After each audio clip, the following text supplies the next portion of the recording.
Great segue into our presentation and panel today. So today we are going to be talking about inclusive education in global context. This is being brought to you by the Division of International Special Education, DISES. To just kind of give us an agenda and an overview of how this is going to go, I'm going to go through and do some welcomes. I'm going to introduce our panelists, give you a brief overview of why we're here on this cold in most places Saturday morning or not out sunbathing in Arizona. After that, I'm going to introduce our panelists. We have Dr. Shari Hopkins with us from the United States and Barbara Lazarou from Canada. We are going to go through some inclusive ed and really get into the context from both the United States and Canada, and then open it up for question and answer. The chat is open and Tanya is monitoring that, so please feel free to drop questions, comments as we're going. We're going to try to ping pong back and forth between some structured questions that we have put together as well as the questions that you have. We will make sure to leave some space for question and answer at the end, about half an hour. So also feel free to hold on to those as you see fit. So to give you just a brief overview of DISES, many of you have an understanding of DISES and the why we're here, but the overview and the mission is on your screen for some light reading. But what I want you to take away from this is we're a division of the Council for Exceptional Children that promotes knowledge exchange, collaboration, human rights, and advocacy to those who provide services for individuals with disabilities. Obviously, we're looking at those inclusive contexts, and that is exactly why we're here today. Brief event description. This specific panel is the first in a series that we are working on at DISES, aimed at providing you insights into the status of inclusive education in a variety of socio-political contexts. So many of you may know that we are currently working under Agenda 2030 from UNESCO and the United Nations. And the primary goal for inclusive education through Agenda 2030 is inclusive education for all, whether we're talking about students with disabilities or individuals with other attributes that may be a barrier to accessing education. So one of the things that I particularly and DISES has been working on is looking at where we're at currently as we're about at the halfway point of Agenda 2030. Obviously, we've had a pandemic, we've had all sorts of political things going on in the world. So there are a lot of different components that we're considering of where we've been, where we are, and where we're going. Today specifically, as I mentioned briefly, we're going to hear perspectives from the United States as well as Canada. I'm really excited about the juxtaposition over the shared borders as they share their unique perspectives on inclusive education. And I want to highlight that all of this has been done through the lens of research, looking at literature reviews. So what we're talking about today is not only the panelists' experiences in their context, but also the work and research that they have been doing in this field. So you're going to get a nice juxtaposition again of both research as well as personal experiences.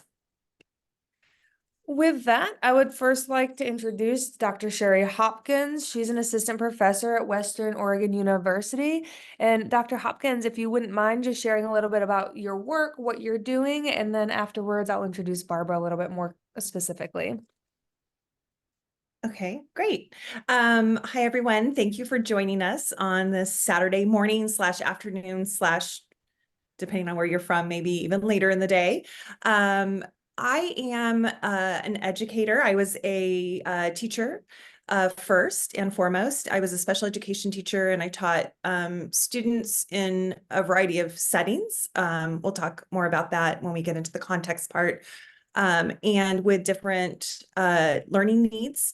I began to focus on students with more extensive support needs because as we'll talk about in the future, their inclusion and inclusive opportunities for those students, I found to be fewer and farther away from the general education environment. And so I really wanted to work on how to support their inclusion in general education environments, and also in an area that I really am interested in is community settings and post-secondary institutions as well, specifically for individuals with intellectual and developmental disabilities. So my research looks at how we collaborate with other people, be it teachers, policy makers, higher education faculty and administrators on creating those opportunities and supporting those individuals to achieve their goals. Thank you so much. And as I mentioned, Dr. Hopkins is currently serving as an assistant professor at Western, very close to associate in just a handful of weeks here. All right, and then our second panelist coming to us from Canada, but is currently studying and finishing up at the University of South Florida, Barbara Lazarou, doctoral candidate. I'll go ahead and hand it over to you to give a little introduction of what you've got going on. Thank you so much, Danny. It really is a pleasure to be invited here today and to have this opportunity with everyone. So I thank you for the opportunity. And yes, I am with you today from Toronto, Canada. I am a dual citizen. I have lived and worked in both the United States and in Canada, and I continue to crisscross the border constantly. I have my whole life. My teaching experience is in both countries. I have extensive experience from kindergarten up through 12th grade in a variety of settings, as Dr. Shari Hopkins shared. I do as well, whether it's working with medically fragile students, students in contained programs, and of course, helping students with various disabilities and exceptionalities mainstream into the regular classroom. I have degrees in both political science and in education, and I am currently completing a doctorate in special education with a focus on gifted education. I've always been a bit of a political animal. I enjoy reading the papers and discussing politics, and I've never left that behind in the shadows while pursuing education. So I genuinely enjoy exploring and analyzing how education policies affect practices in the classroom. And so when Dr. Danny Lane approached me with a writing project idea a while back, I was very happy to accept. I enjoyed the journey that it took me on, and here I am with all of you today. So I'm very pleased to be here with all of you. Thank you so much. With that, I am going to go ahead and get us started with some questions. My goal is just to start an open discussion and see where things take us. As I mentioned earlier, I do have a few structured questions, but Dr. Hopkins and Barbara, I'm more than happy for you guys to go back and forth. And again, ping pong with the participants as well. So I'm going to go ahead and get us started off with a really big question. And Dr. Hopkins, if you would go ahead and start us off with giving us a little bit more insight into your context in the United States, as well as what you understand inclusion to mean. And I want to make sure that everyone understands that we are coming to you with our understandings. We're coming to you with where we're at, where we're processing things. It may not be exactly what you hear in the literature. It may not be exactly what you see in your context. And that's part of what we're trying to do here today is show those differences and learn from each other. So Dr. Hopkins, I'll go ahead and hand it over to you. Thank you, Dr. Lane. In our brief sort of discussion at the very beginning, we talked about the weather and where you're from. It sounded like quite a few of you are actually from the United States. So I'm going to give a brief overview for those people that aren't, or that may not have an understanding of the context of inclusion. I'm going to go back, though, and just talk a little bit about education in general. We have, of course, a federal government that oversees sort of passing legislation or policy for the whole of the United States.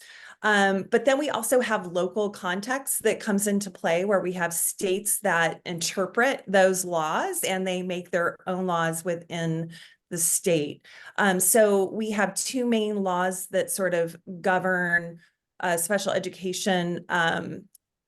You could say ADR, Americans with Disabilities Act, does too, because it provides access to environments. So actually being able to, have wheelchair access or being able to be present in an environment and access it physically.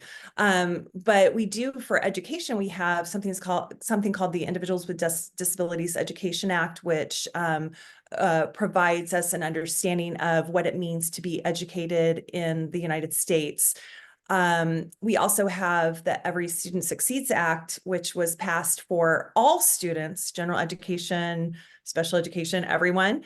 But it takes a lot of what IDEA says and clarifies it and holds accountable states for achieving certain benchmarks and the achievement of those students that are in those settings. So are students able to, take tests and perform the same on the standardized tests?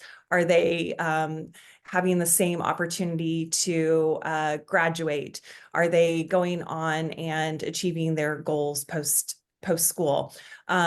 So the context is sort of broad and narrow as well. And we'll talk more about what that means for education. So we have inclusion. We don't really have a definition of inclusion. It's an interesting fact, and I would be curious to hear if other countries have a more specific definition of what inclusion is. There's actually no mention of inclusion in anything. We have something called the least restrictive environment. So our students being educated in the environment where they're able to access their education with their peers without disabilities. But we have a caveat, sort of to the maximum extent possible, given all, the appropriate supports and services.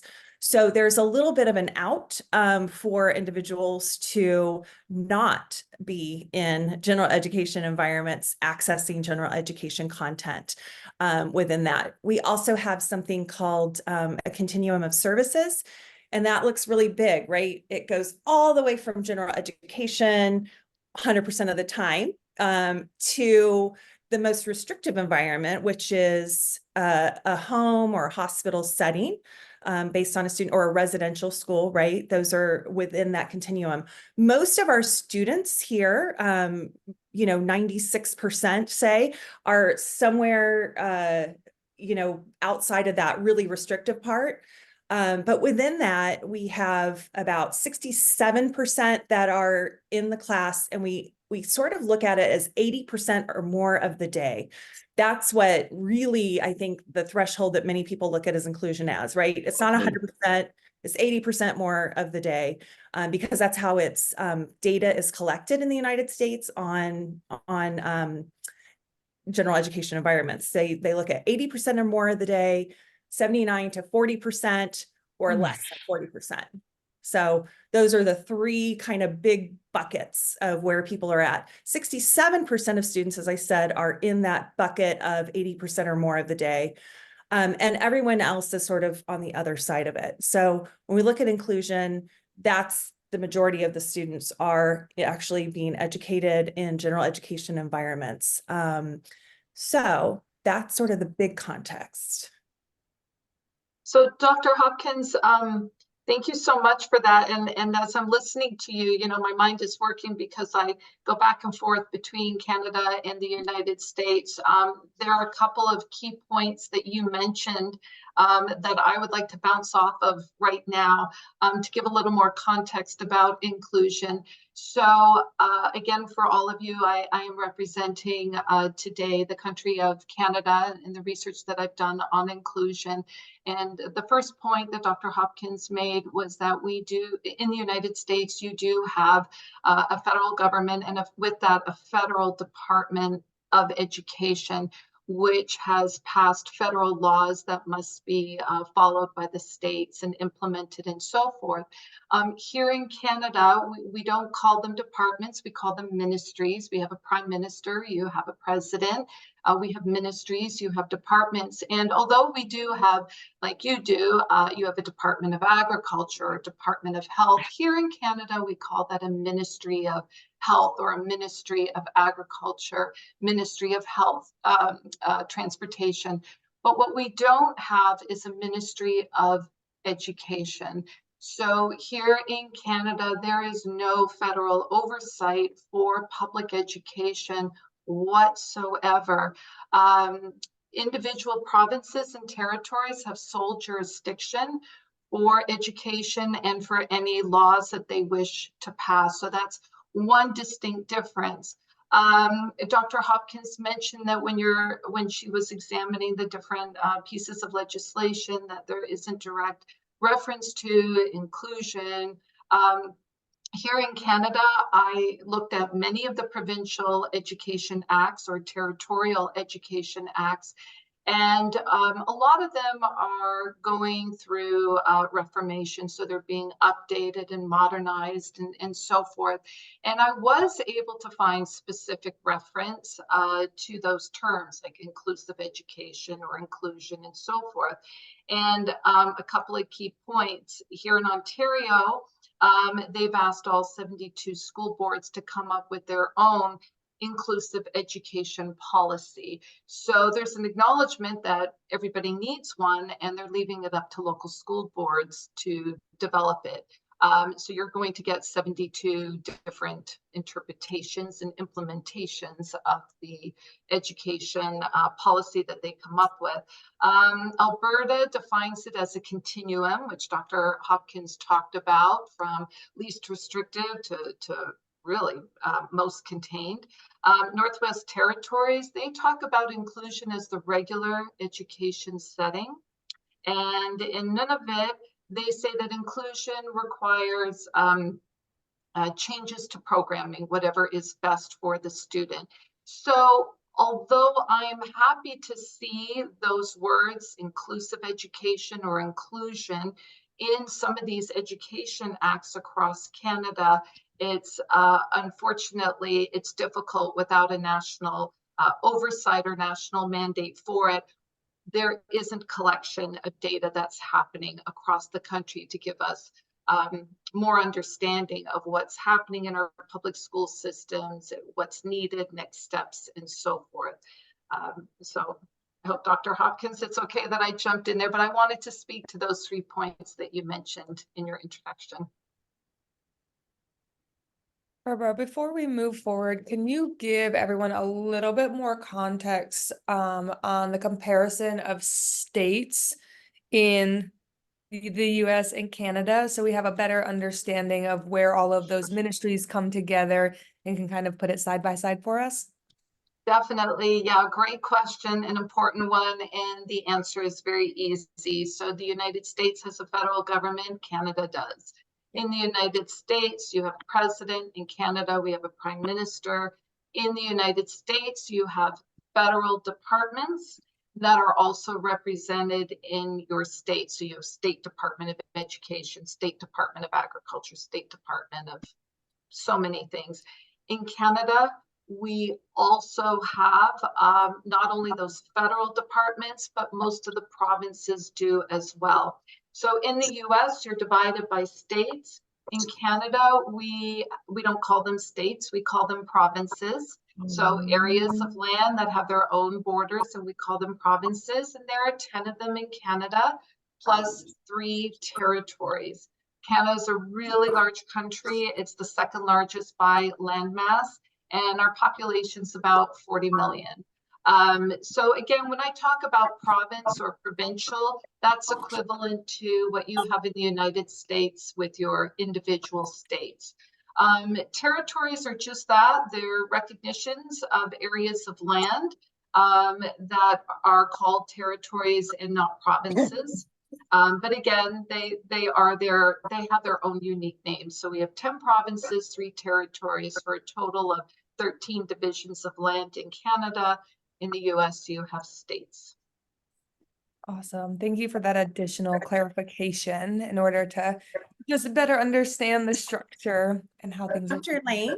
Yes. I was wondering, and this is something to clarify. So I am learning a lot about Canada because I do not have the experience of going between borders. And one of the things that struck me when you talked, Barbara, was about the fact that you do have these local sort of ministries that oversee education and define what inclusion looks like or what it means. In the United States, we do have states, but then we have districts, like we have a lot of school districts within that state. So everyone interprets something differently, and those districts can be at it can be at a county level, right? It is so hard to find commonality even within a state.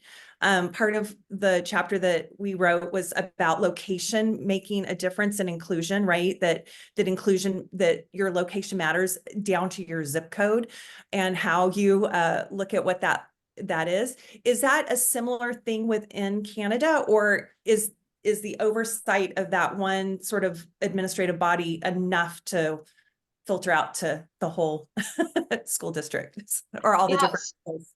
So it's very similar with what you just mentioned, although we have a Ministry of Education for each province. So I'm in the province of Ontario. There's one Ministry of Education, and then we have 72 school boards, which some people call them school districts, school boards, school districts, same thing.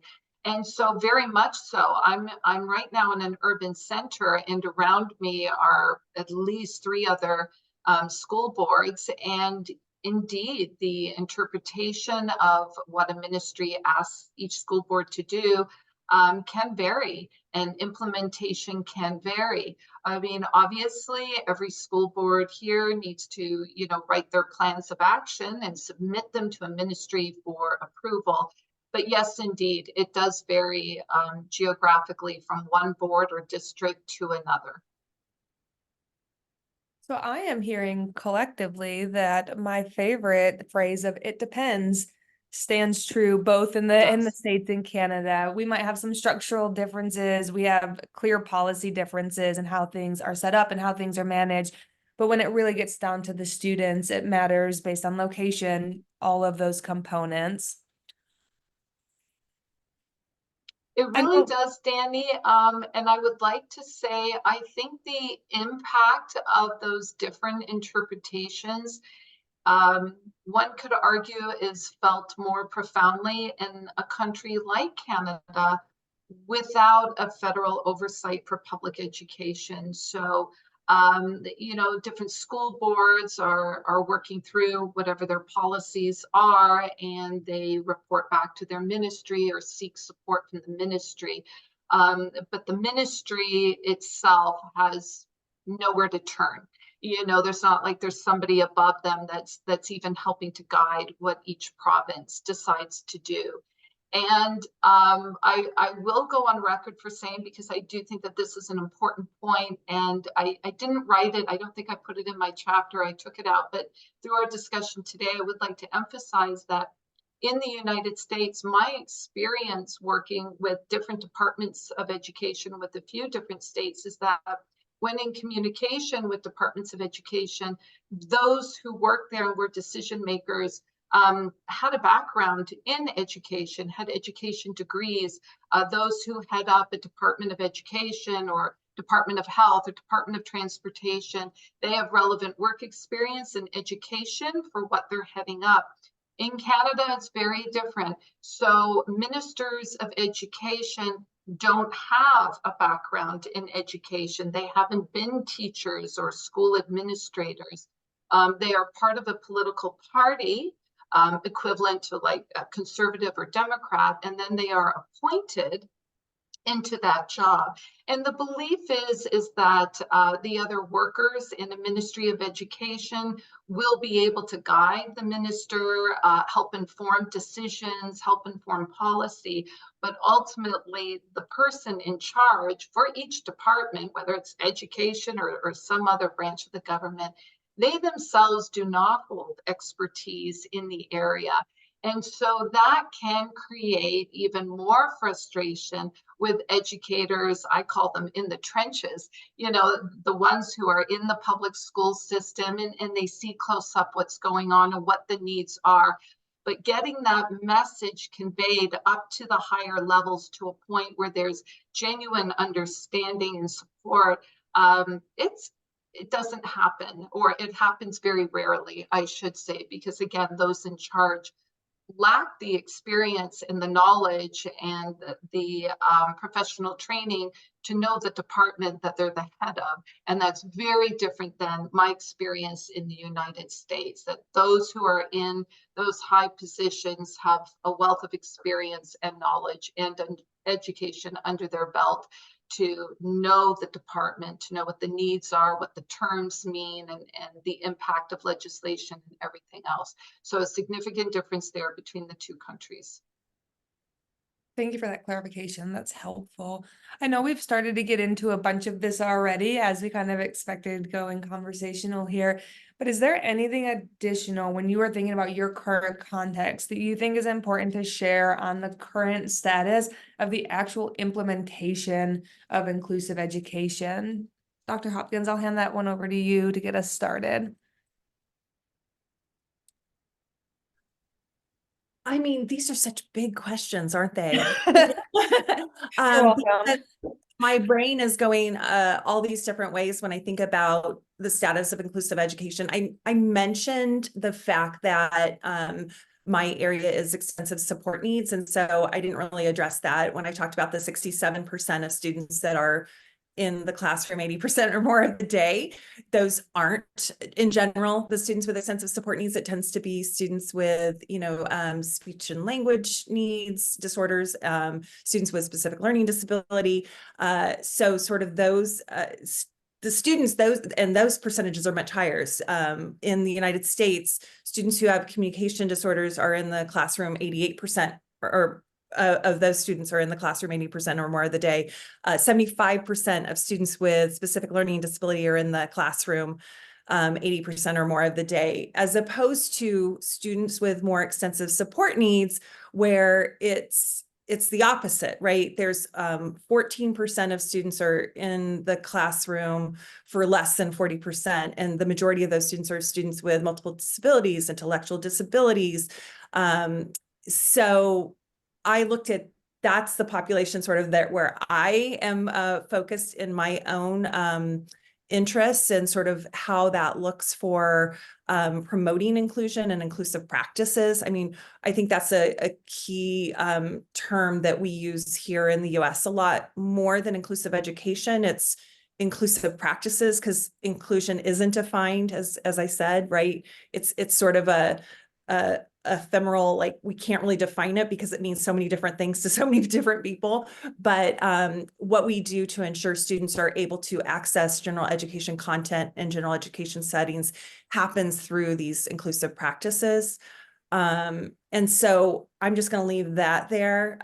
The other part of it is that, and we'll get into discussing this a little bit more when we talk about sort of the levers that, maybe create more inclusive opportunities than not, is the intersectionality of student identity and what that means. I talked a little bit about disability, and maybe we used to say severity of disability, right? The needs, it's really about the needs. More extensive support needs means more restrictive settings generally. But we also know that students who are from minoritized backgrounds, whether it be a race, socioeconomic status, culturally, linguistically diverse students, students that just sort of aren't the in our country, we call them, the white cisgender world, that those intersectional identities serve to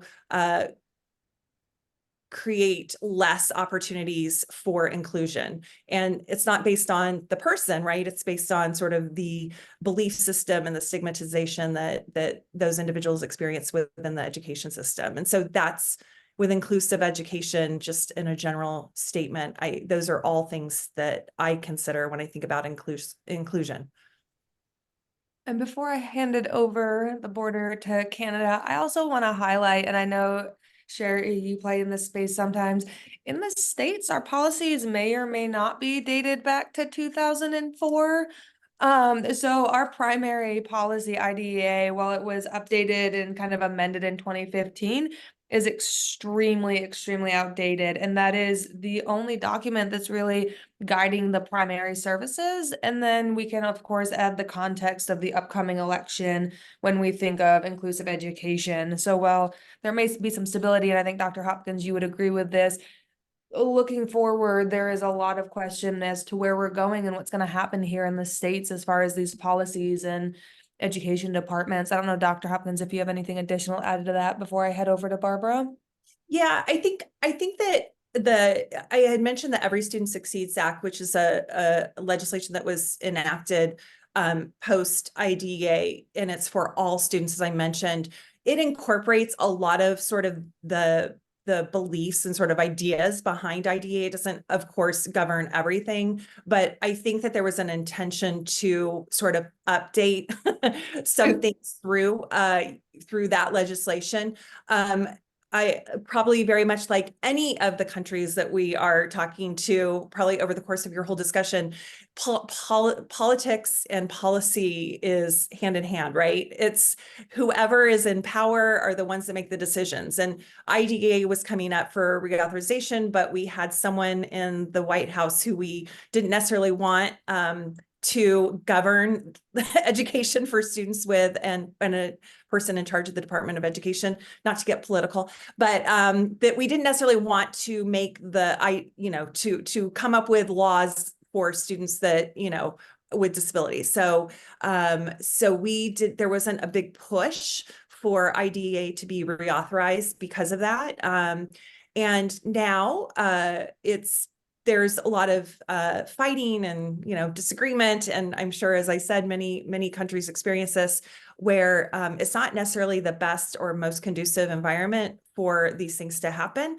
Hopefully sometime it will be able to happen, but at the moment I don't foresee it happening anytime soon. So Barbara, on your side of the world? Yeah, I would say the lack, and this came up earlier in our conversation, the lack of standardization of how inclusion is delineated makes it impossible to give or provide a picture of the landscape for inclusion here in Canada.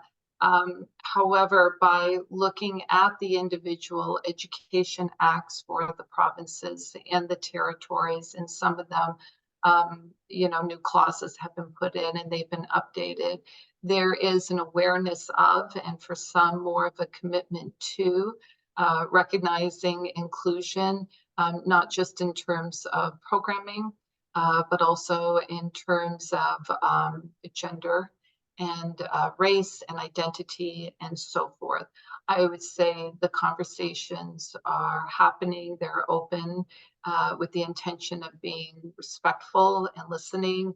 As far as I know, there's no political fighting about it happening here up in Canada about it, in contrast to what's been happening in the United States.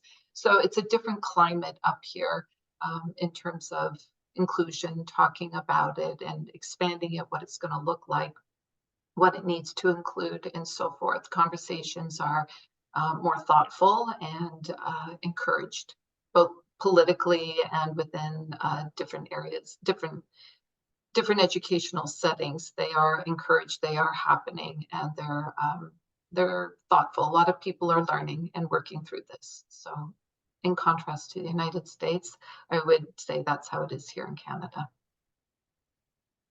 I know that we've gotten into some of this naturally, and this is always one that we like to tiptoe around a little bit, but could we share some of the barriers to inclusion that we may not have already talked about in your context? Barbara, do you want to start us off with that one? Honestly, yeah, I did touch on this, Danny. I would say the number one barrier is, again, not having a federal ministry or department of education that can oversee what inclusion is going to look like, how we can provide inclusive educational services for students, both pre-K all the way up to post-secondary education. And so without that, it will continue to vary province by province. And I don't think that Canada will truly reach its potential for what it can accomplish without that. So that is the number one barrier to inclusive education in Canada. If I had to identify a second barrier, I would say language. And by language, I'm not referring to who speaks English and who speaks French. This is a bilingual country. By language, I'm talking about the language around words that we use when talking about inclusion, such as disability, vulnerable populations. And so we need more of a common language to come together to talk about inclusive education. Yes, we can measure cognitive abilities and physical disabilities. And so we have specific measurements that we can use when using those labels or classifying students. But beyond that, it's like, okay, well, if we're talking about vulnerable populations of students that need access to inclusive education, what are we defining as vulnerable? Are we defining only our refugee students as vulnerable? Are we thinking that vulnerable populations are those that don't have two parents at home? So when policymakers come together, educators come together, and others come together, I think we need more common language of how we are using these terms, who's included under that umbrella, and so forth. So more specific language and definitely a federal oversight for public education would help tremendously in moving inclusive education forward. For Hopkins? I think that in the United States, we saw a big growth in that 80% or more of the day. And again, that's sort of how we measure it, just in terms of understanding what where students are at and where they're being educated. Between 2000 and 2015, there was this huge sort of growth in that. And since 2015, it's been relatively stagnant, right? It's not really increased. It's increased a little bit, but a couple of percent, 3%, and which is great, right? Any increase is a really wonderful thing, but it is a fairly stable number with that 40% more or 40% or less being pretty much always the same, because it's the population of students with more extensive support needs, or it tends to be the population with more extensive support needs. So to me, there's something probably systemically that we need to think about in terms of how we're conceptualizing special education and what special education means. As a special educator, I'm not saying that we should go completely away from special education, but I do think that a barrier is sort of the system that we have set up in higher education, where we say, you go to school to learn how to teach students with disabilities, you go to school to learn how to teach students without disabilities. And that, you may each get a little bit of knowledge about the other, but it's a little bit of knowledge.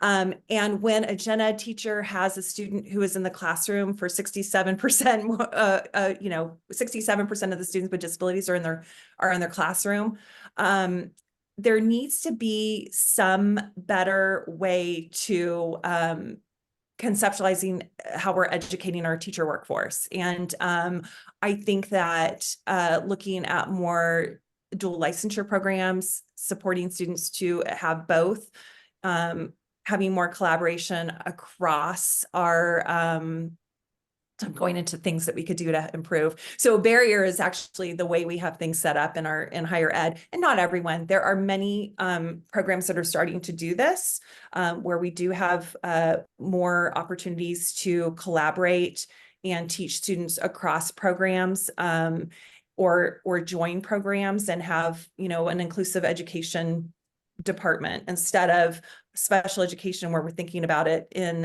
a silo. So a barrier is sort of that perception, I think.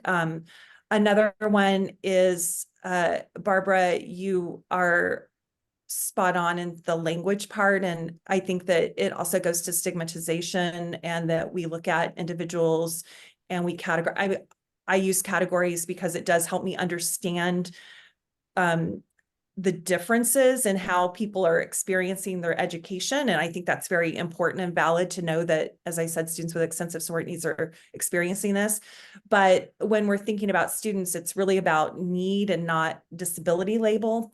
And I think that in our education system, we have to be better about communicating that piece and ensuring that our students understand that and how to provide those services and supports in those environments. So I put it on myself and how I'm teaching my students and really encouraging them to understand what inclusive education is. We also have, Danny mentioned the IDEA, and we do have the Individuals with Disabilities Education Act that we have implemented, and it means that we have monies that are supposed to go to the states that has never been fully funded in the United States ever, and the money comes from elsewhere a lot of times, and so I think by having more money to help school districts innovate and have more resources to have professional development to get the existing teachers and service providers in touch with sort of the current knowledge base that we have about the positives of inclusive education is needed. So I think there's some resource portion that is a barrier as well. Barbara, I was going to follow up on that one in the context of Canada. I know a lot of times we talk about resources, money, time, all of those things in the classrooms, especially Dr. Hopkins, you just highlighted it here in the States. Is that also something that we see in Canada? For sure. Yeah, to a degree, depending on where. We pay property taxes, and like in the US, that money goes towards our school districts, and our Ministry of Education also hands out money to the school boards for funding all kinds of programs and so forth. One would argue that there's never enough to go around. But the setup structure there is similar. I do want to go back to what Dr. Hopkins said a few minutes ago, the idea of also looking at our teacher prep programs and how are we truly preparing teachers to step into public education environments, prepared for the diverse needs and sensitive to the needs of those when we're trying to create inclusive education communities. Here in Ontario in particular, we have a lot of highly educated teachers. We have more teachers than jobs available, and our teacher prep programs are known around the world, and we do have a lot of different countries that come to examine our teacher prep programs here in Ontario and in other places of Canada. What's included in teacher prep programs is a lot of what Dr. Hopkins is advocating for, whether it's culturally responsive pedagogy, inclusive education practices.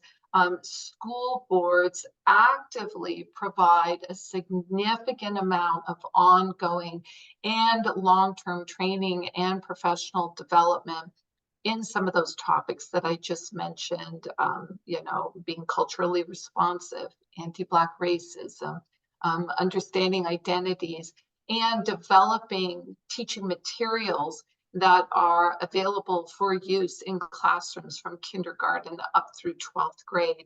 And so I would say that thinking, it's more forward thinking, and that here in Canada, we are more aware in trying to be more responsive. And not only is it being embedded in teacher prep programs, but for those educators who already have their jobs and aren't back in teacher prep programs, they're getting a significant amount of these initiatives through PD. So I would say in that regard, we might be slightly ahead of the game there. We don't have all the answers. Believe me, it's not perfect. It's not rosy. There are a lot of challenges, but I do think that more is happening. There are more discussions, there's more work being done, there are more resources being created. And so inclusive education practices are developing. They're not standardized. I don't even know how much they're being shared from one province to a next, as we're all in our own silos here. But movement is happening in that direction. Yeah. Oh, sorry, Dan. Sorry, Go Dr. ahead. Lynn. Go ahead. Have at it. No, I was going to say, Barbara, there are so many things that you mentioned that the US could take a page from your Canada's book, because those are all things that we do clearly need. Something that you brought up that made me think about the resources that we have available. You mentioned you have a lot of teachers, and that is another barrier that is starting to become apparent. Dr. Wilson mentioned grow your own programs, which are great. We actually have a huge sort of paraprofessional to educator pathway here in our state.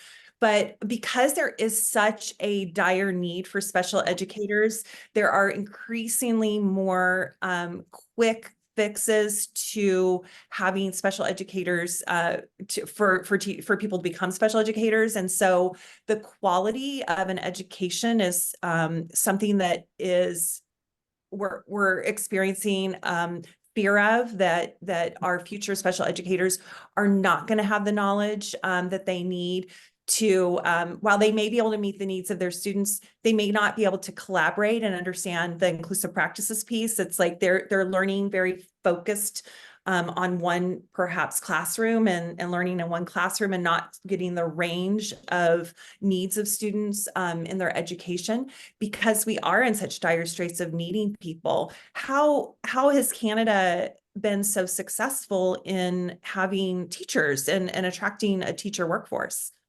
That's a fantastic question.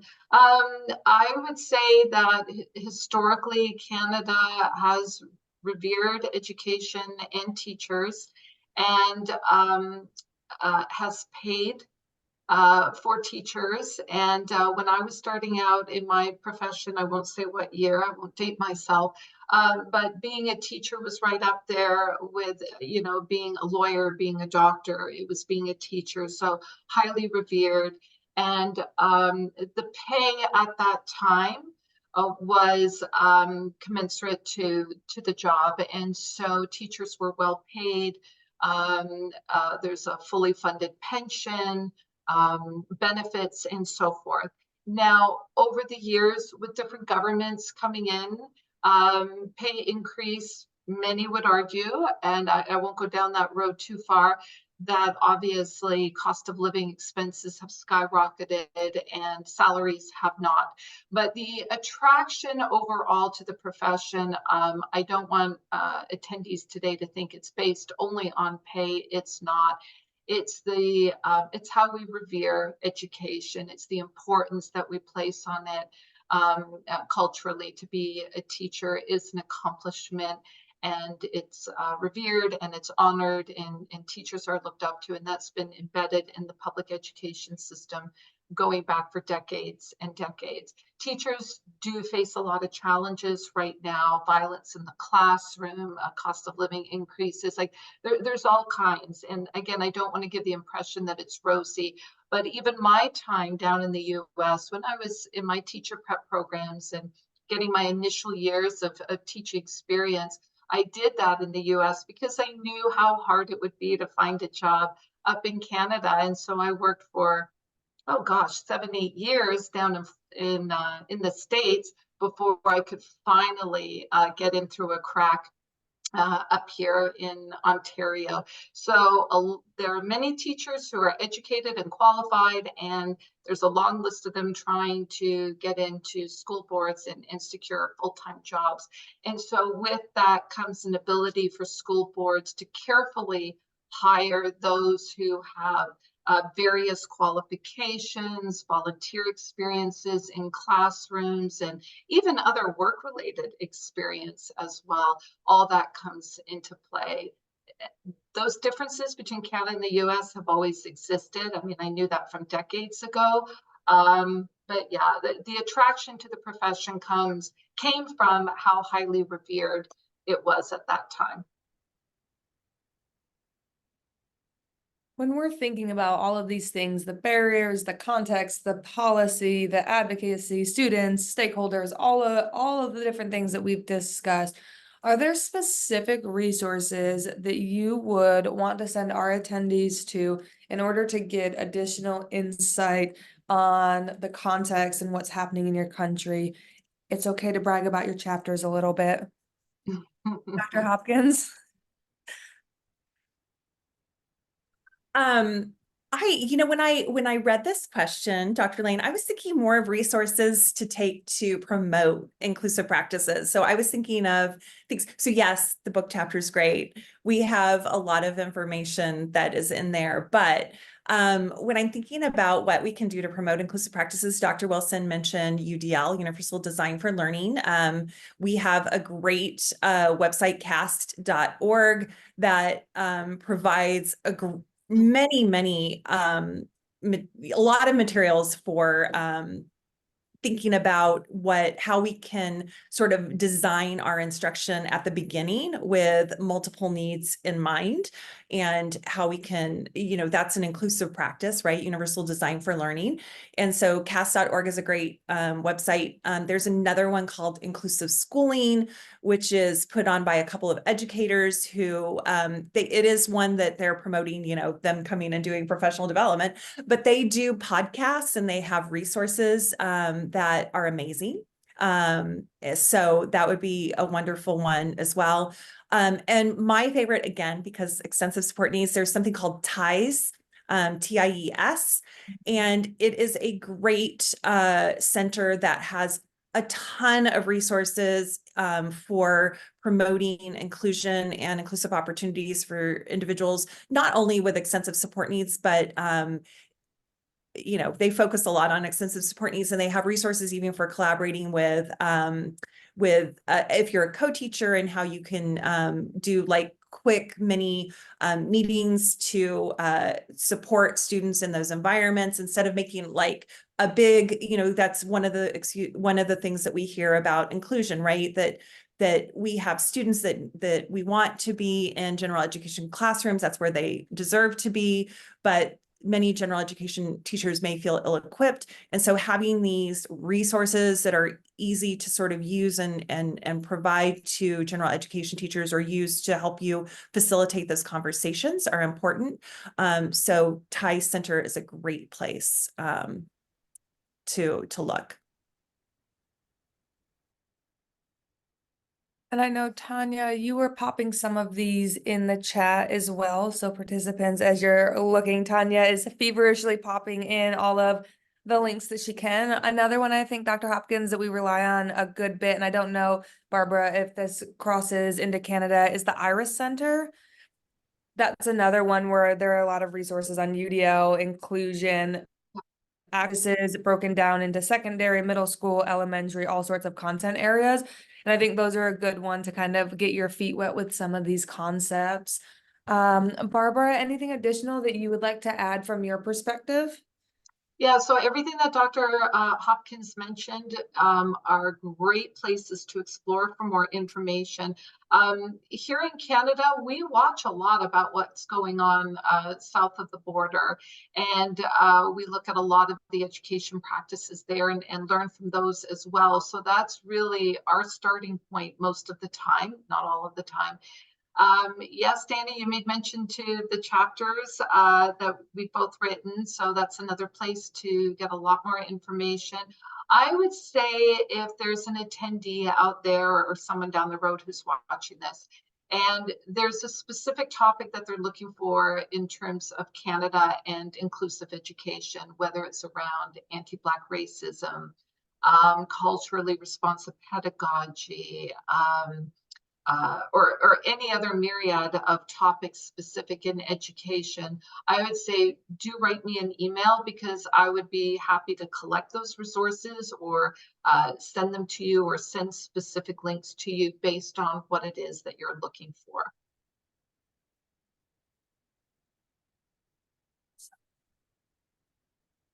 All right. And Dr. Hopkins also added Swift in the chat. And we're getting ready to hand this over to participants to ask questions. Somehow we perfectly timed this 10 a.m. as I was supposed to be on time. Just thinking about all the things in your context, and I know you guys have probably ruminated on this since I sent you these questions, as I've asked for one. But what is one major takeaway you want participants to consider as they go back to their own context? Dr. Hopkins, you want to get us started with this? You could probably guess what I'm going to say in terms of extensive support needs.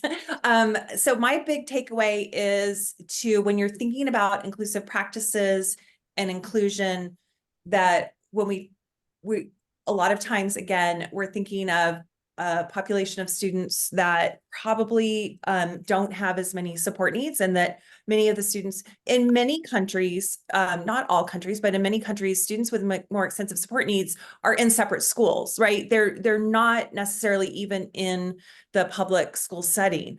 And so I think that population and thinking about inclusion from that mindset is really important.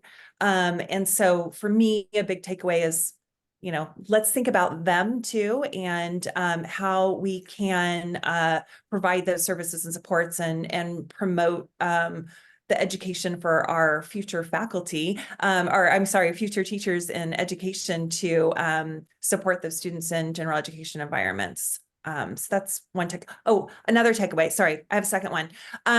One of the things that came up as I was thinking about inclusion is that we keep talking about it like it's a place. And while that is important, membership, of course, and belonging are all important things, but outcomes and how students are performing and where they are after they graduate, the purpose of education is to prepare our students for, their lives after school.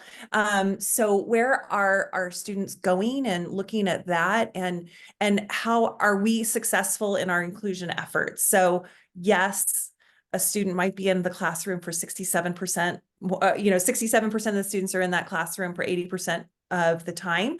But what does that mean after graduation? Are the students that we have going on to achieve their post-secondary dreams? Are they going to college? Are they able to secure work?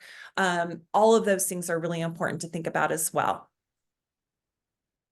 And so, Dr. Hopkins, if I could piggyback on what you said, it's a really important point that we need to move a little bit away from thinking of inclusion as a location and more about outcomes. And so that relates to my thoughts. If I could give everybody a big takeaway here, I would say we really need to think about sustainable development for public education. The pandemic forced us all to pivot and changed, and it really highlighted in many ways how fragile public education is. And, with the best of intentions, we did a lot of virtual teaching and learning and tried to get kids online, knowing that there were huge disparities in access to technology, knowing that for many students, their home life was not conducive to learning online, as well as numerous other challenges. And so in an ever-changing world where targets are shifting, such as, COVID coming along and so forth, we need to think about how we can sustainably develop education that is inclusive, the practices and the outcomes and so forth, for the next time that a target comes along and gets us off track. I think that that's really important. And along with that, I would say to attendees, like what we're doing today, we're getting together and we're talking. We don't have all the solutions. We are talking. So locally, talk with your colleagues. If you're an educator, talk with fellow educators. Maybe do an inquiry study together if you feel like that, or talk about locally, what's the big issue, what can we work on, how can we help a population feel more included, or how can we help one teacher develop inclusive education practices in their classroom. So sharing, talking, collaborating. It can be two people over a cup of coffee, it can be a small group, it can be bigger, you can blog about it, whatever, but have those conversations, get your voices out, learn what others are going through, what's working for them, what the hurdles are. Just like today, we've talked about levers and barriers. I think those conversations need to happen locally. So again, the next time, we're all thrown a curveball, we might just be better adept at being further ahead towards helping rather than being at a starting line. Awesome. I would love to now open it up for discussion from any questions that we might have from attendees.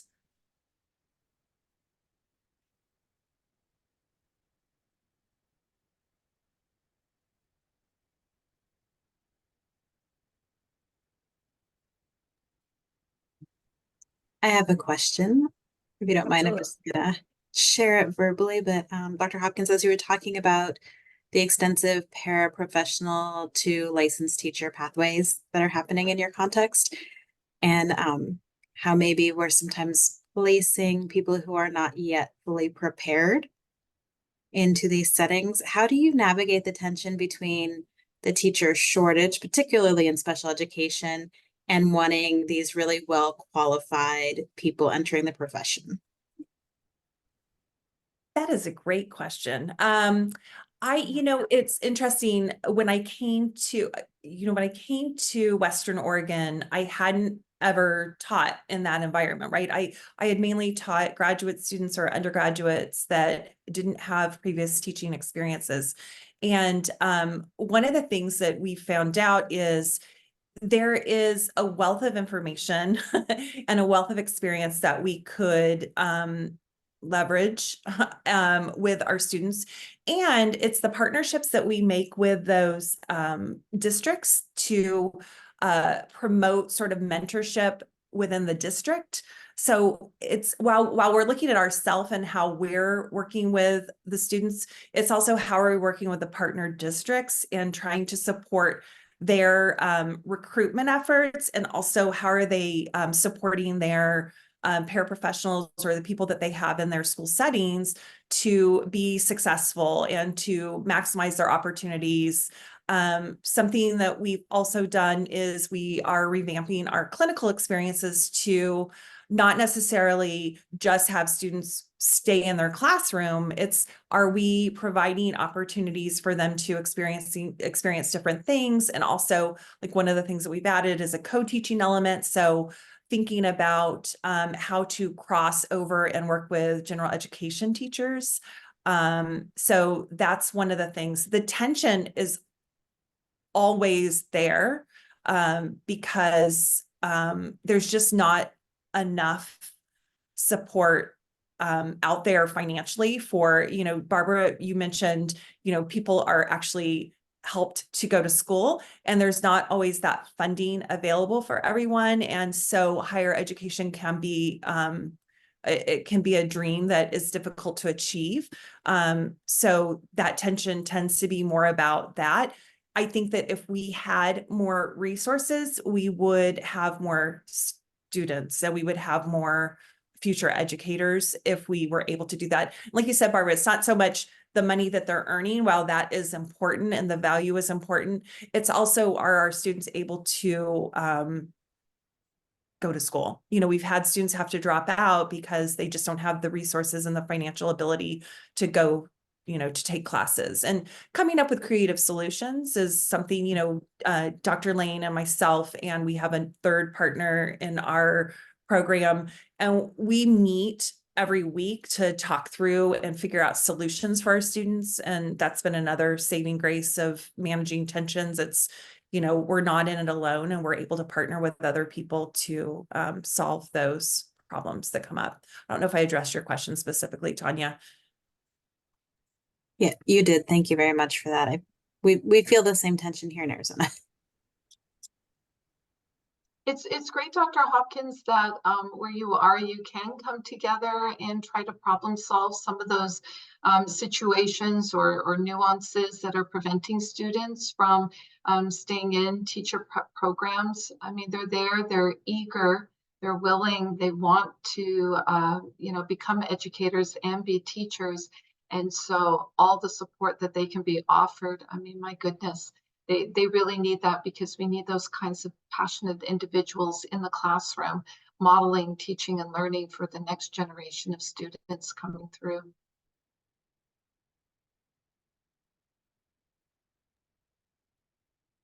Any other questions that we might have for Dr. Hopkins or Barbara?